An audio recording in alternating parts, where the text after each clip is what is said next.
on her wedding day, under a $12,000 silk canopy and a chandelier I personally paid for my only daughter, looked me straight in the eye and said, "You weren't invited. Dad, please leave." Just like that. No hesitation, no shame, just precision. The kind you use when cutting someone out of a photograph. By 4:12 p.m. that same day, her 6-figure wedding collapsed in real time. The orchids vanished. The quartet fell silent. The sea bass never reached the table. And every vendor, from the champagne tower to the string lights, disappeared in the same quiet way I had walked out calm, unnoticed, but absolutely final.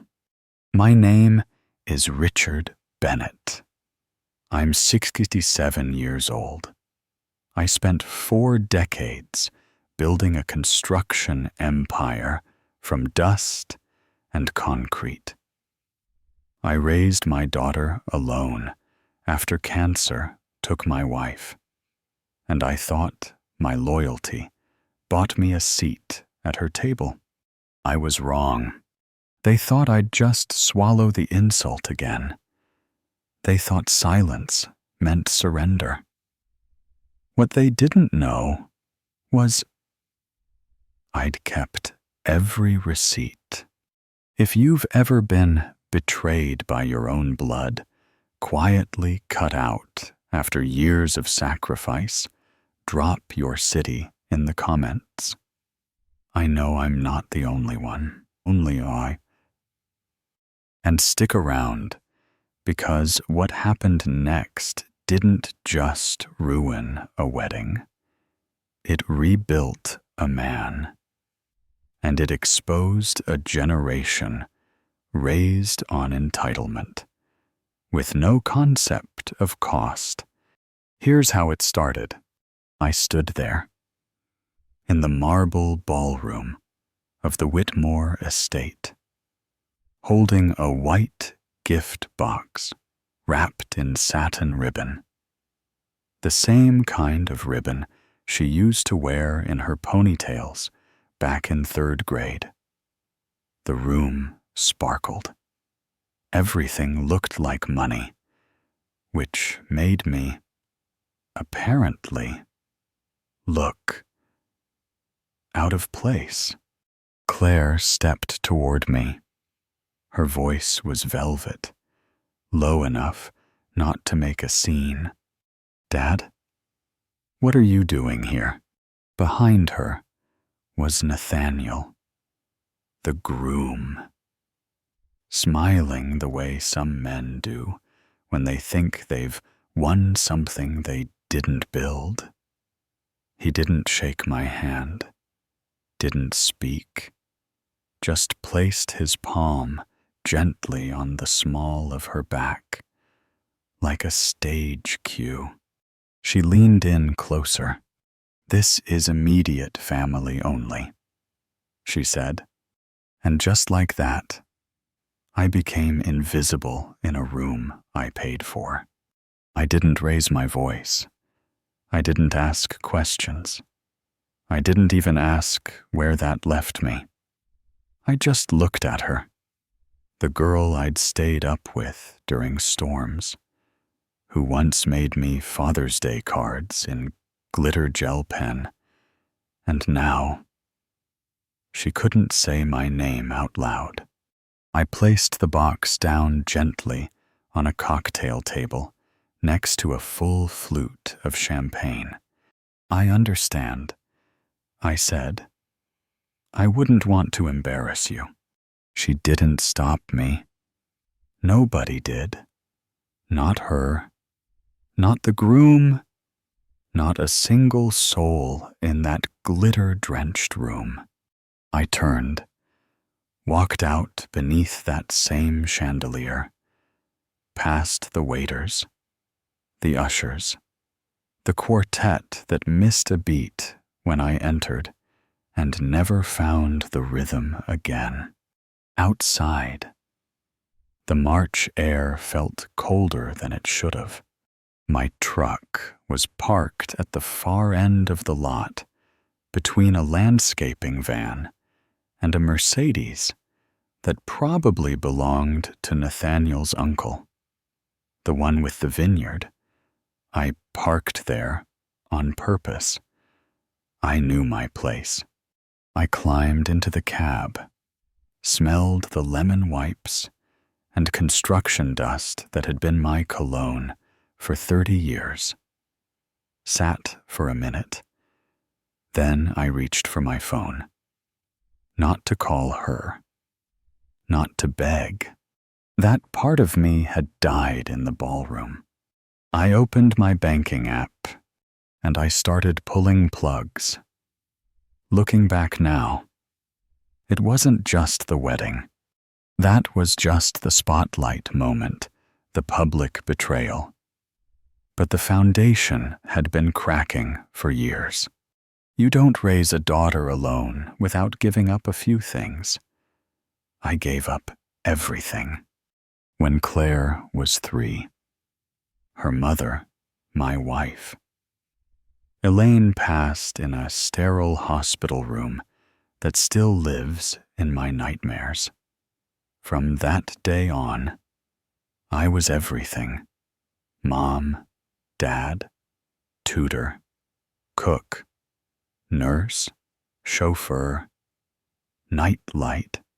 I built my company with one hand and raised her with the other. I turned down contracts that paid double so I could be home in time for bath time and bedtime stories. She never knew I brought my laptop into the carpool line or skipped lunch so I could pay for her violin lessons and still make payroll. I kept receipts not for leverage, but for clarity. Because love might be unconditional, but accounting isn't. I paid every tuition bill. Riverside Primary, West Hills Academy, Cornell. No loans, no debts, just checks. Written quietly while she complained about roommates I paid rent to avoid.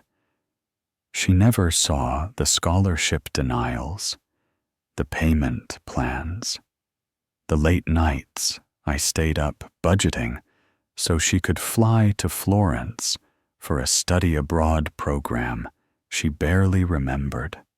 She got a BMW at 21 because everyone in her program drove one.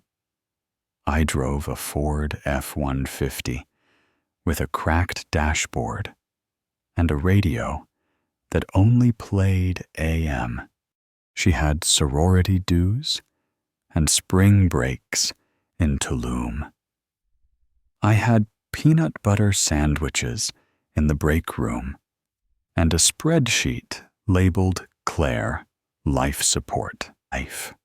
I wasn't bitter, not back then, because when she smiled, really smiled, it felt like it was worth it. But slowly, her smiles started changing. They became more polished, less personal, less gratitude, more expectation.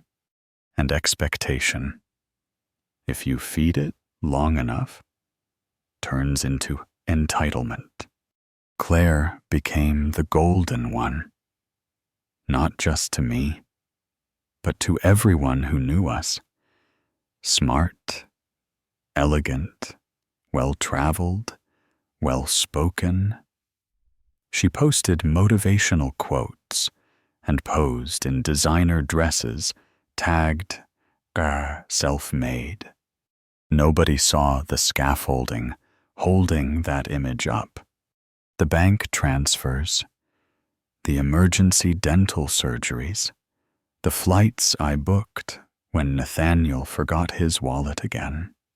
And through it all, I kept quiet because I believed, deep down, that she'd eventually see it, not the money, not the things, the love beneath it all.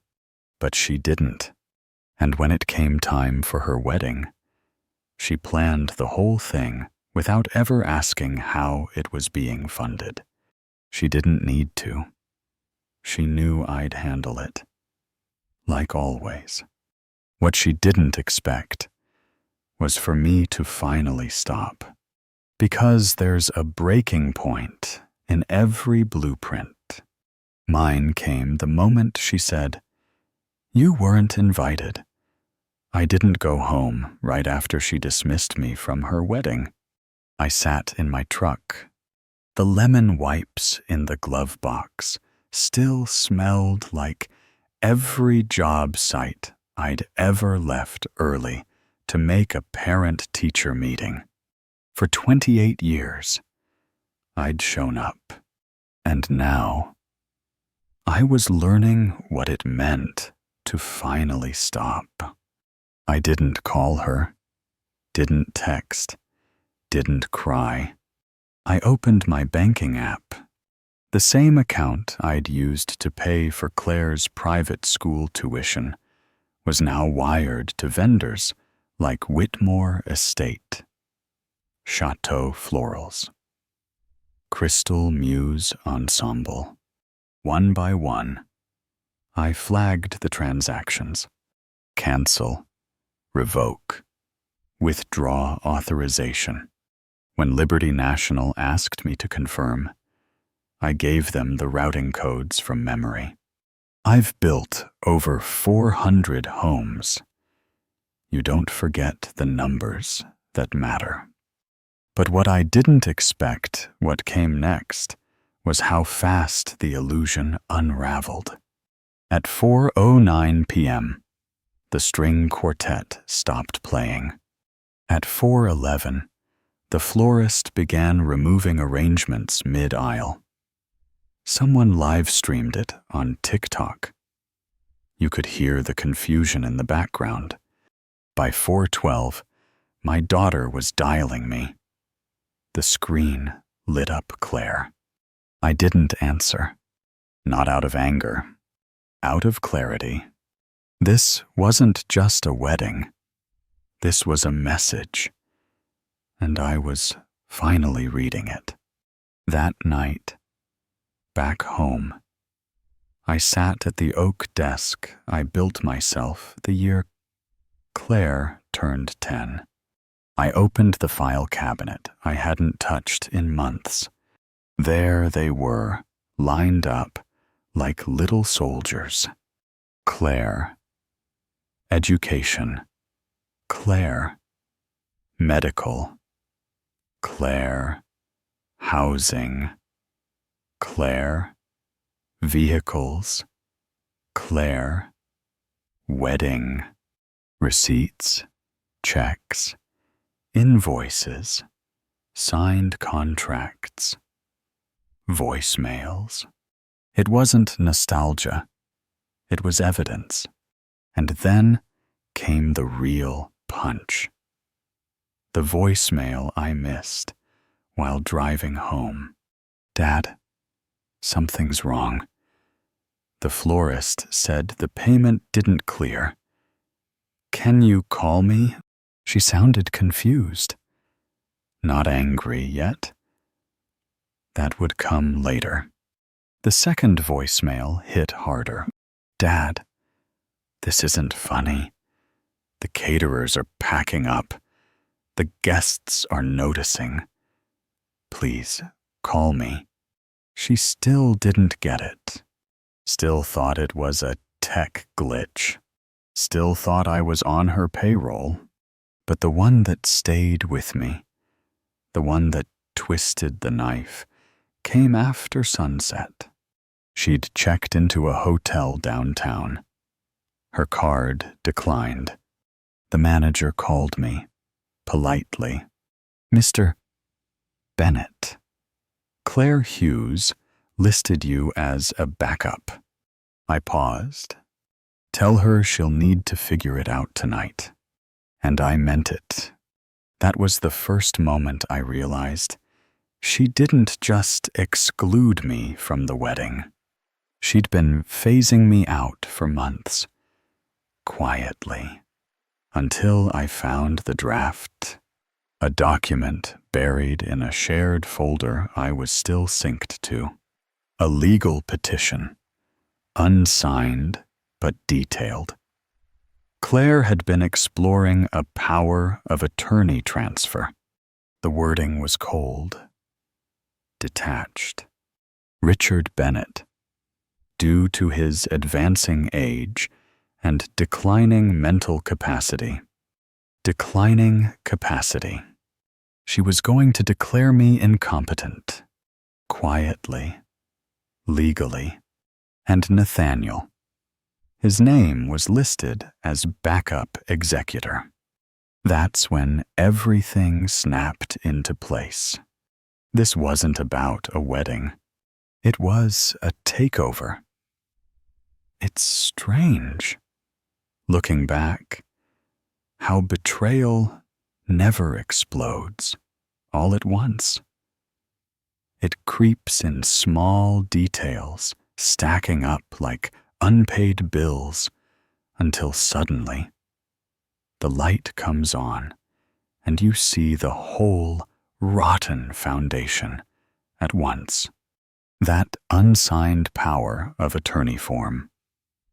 It was just the tip of the iceberg. I sat there in the quiet of my study, the house dark except for the glow of my monitor, and I started tracing the pattern backwards, layer by layer, surface. What happened today? In less than an hour, every payment I'd ever made to the Whitmore estate was undone. Vendors started texting me directly, trying to save their end of the deal. Marcus, from catering Mr. Bennett. Is this a joke?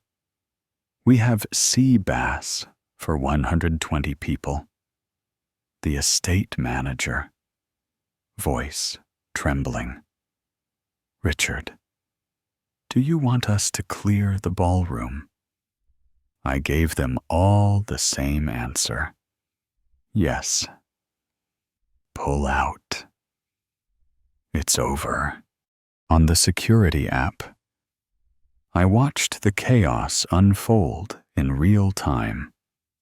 Ring doorbell footage, guests muttering, waiters carrying trays out to vans. Someone's phone caught Claire crying in the foyer, surrounded by piles of flowers no one wanted. But underneath that mess, something uglier lurked. Conspiracy. Who else signed on?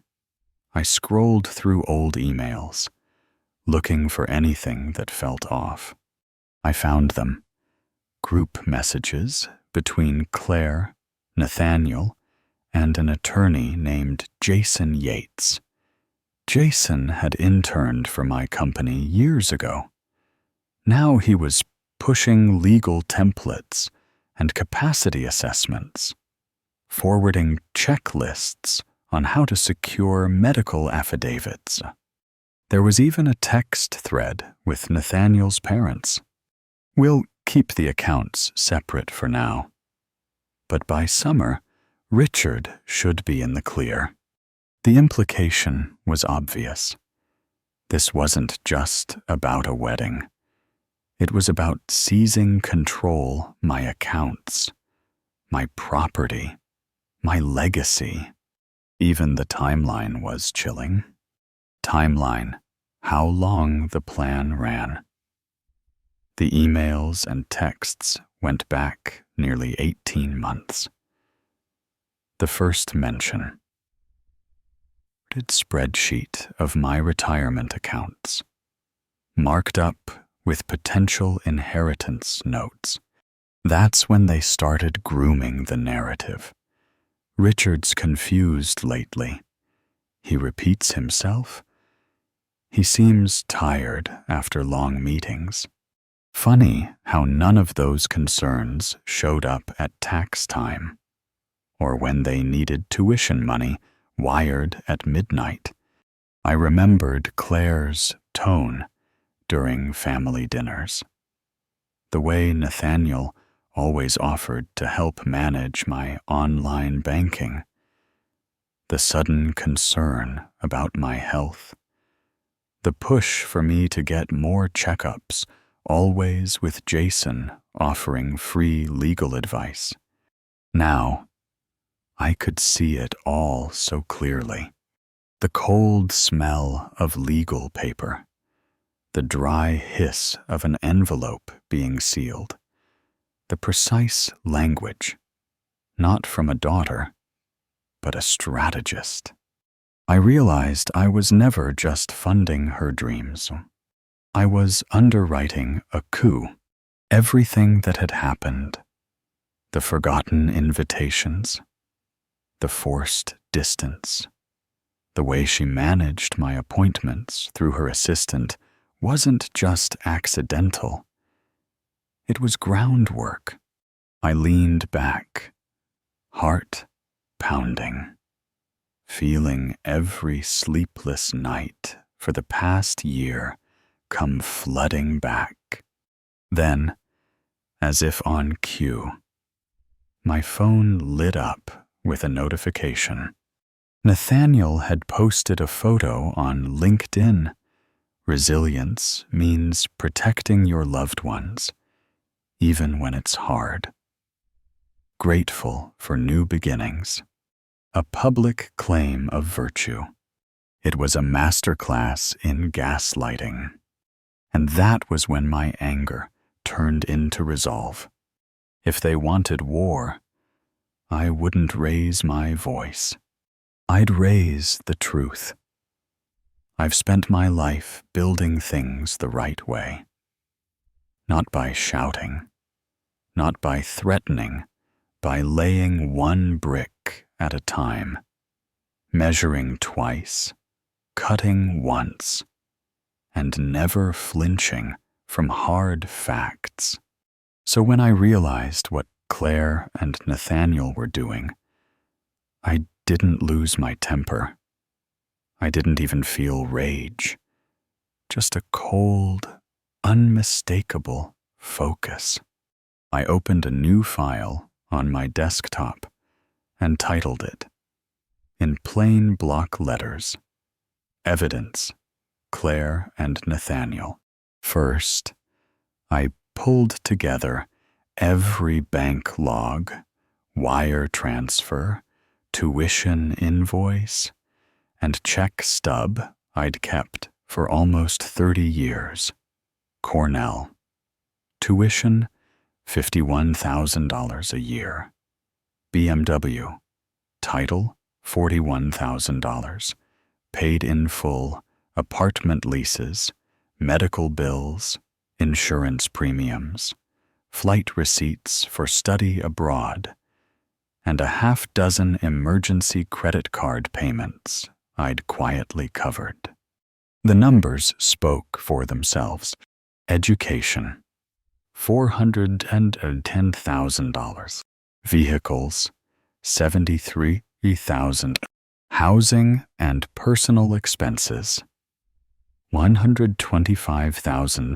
Wedding, $147,000. Altogether, $935. $800.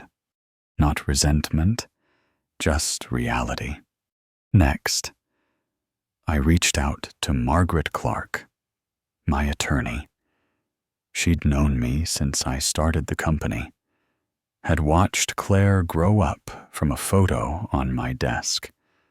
I told her everything, showed her the power of attorney draft, the emails, the medical affidavit templates. Margaret didn't gasp or frown.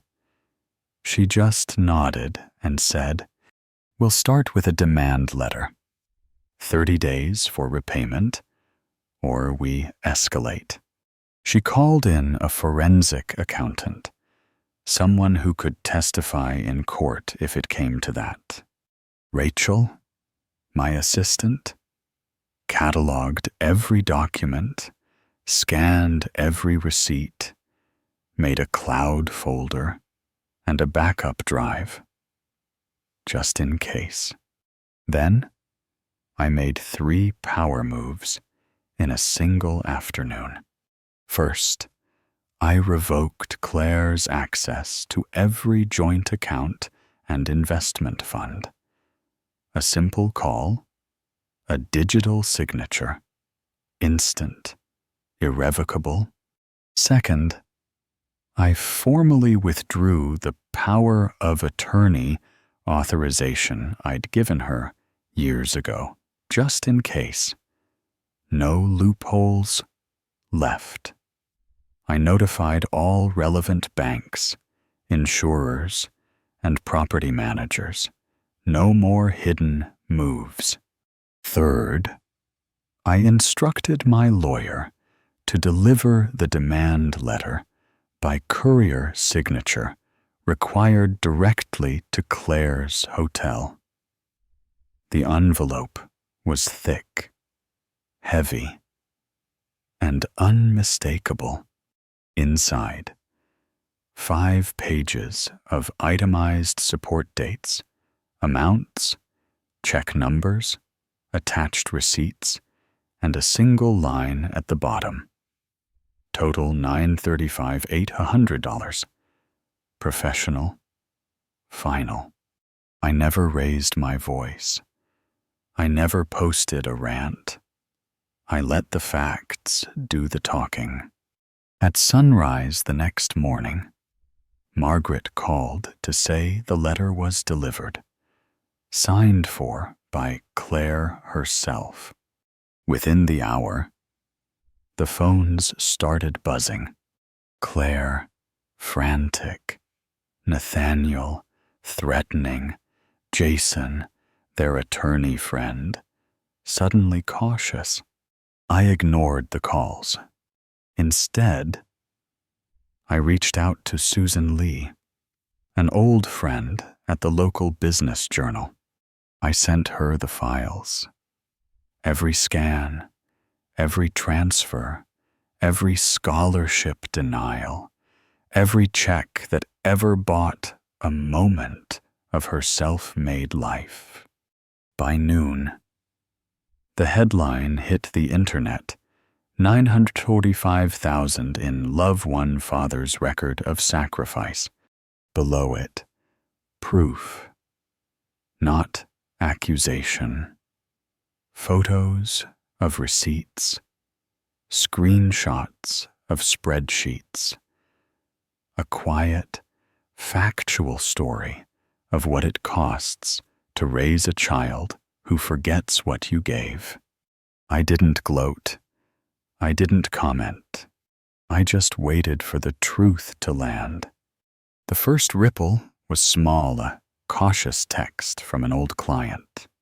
Then it grew colleagues, neighbors, the Rotary Club, the HOA group chat.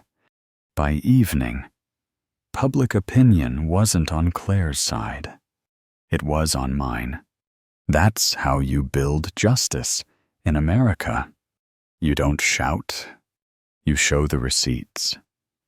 It didn't take long for the ripple to turn into a wave. The day after the article hit, Claire's phone went silent. The brands she promoted stopped calling.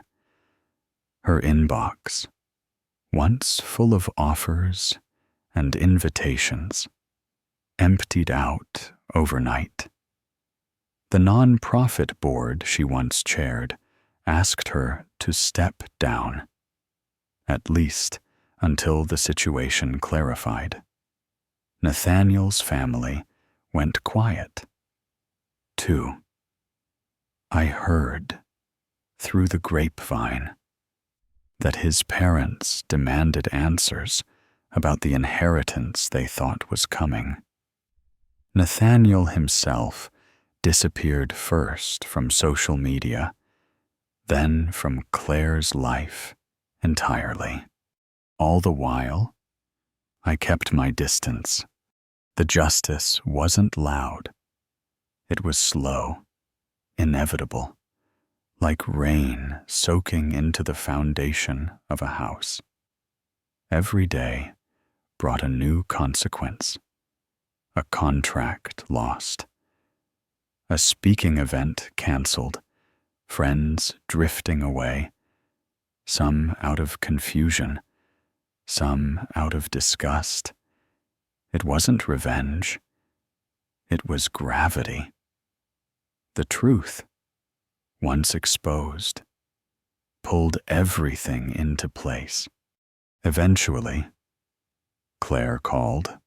Her voice was quiet, nearly unrecognizable. "Dad, can we talk?"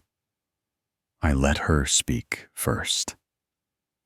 She stumbled through apologies, explanations, blame. Back to apologies. She begged me not to go any further, not to take her to court, not to destroy her reputation completely. I listened, calm, collected. "You made your choices," I said, "and now you're learning what they cost." She asked if we could fix things, if I would help her rebuild. I refused, not out of anger, but out of necessity. This isn't about punishment. It's about boundaries. The next day, a moving truck idled outside her apartment, the fancy condo, the leased Bentley, the lake house keys, all gone. Meanwhile, I got to work.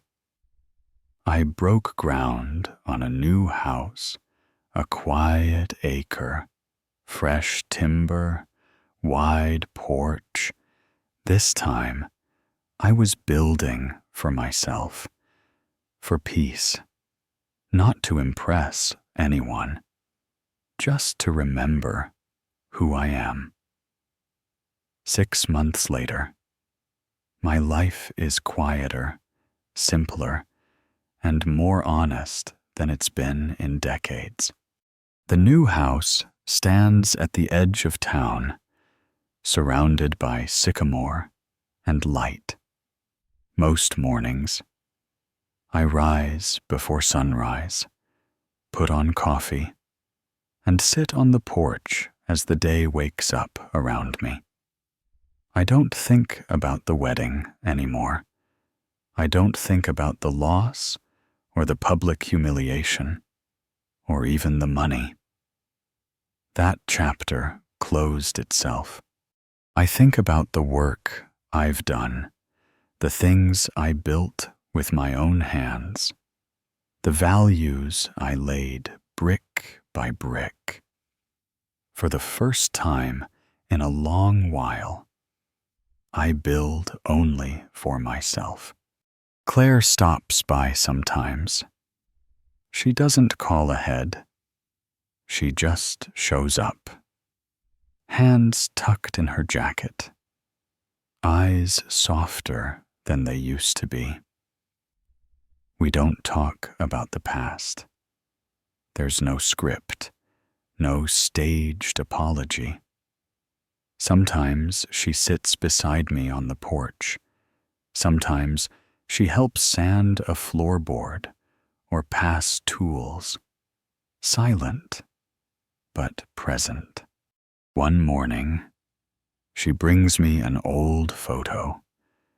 It's us, she's 7. I'm 39, both covered in dirt and smiles.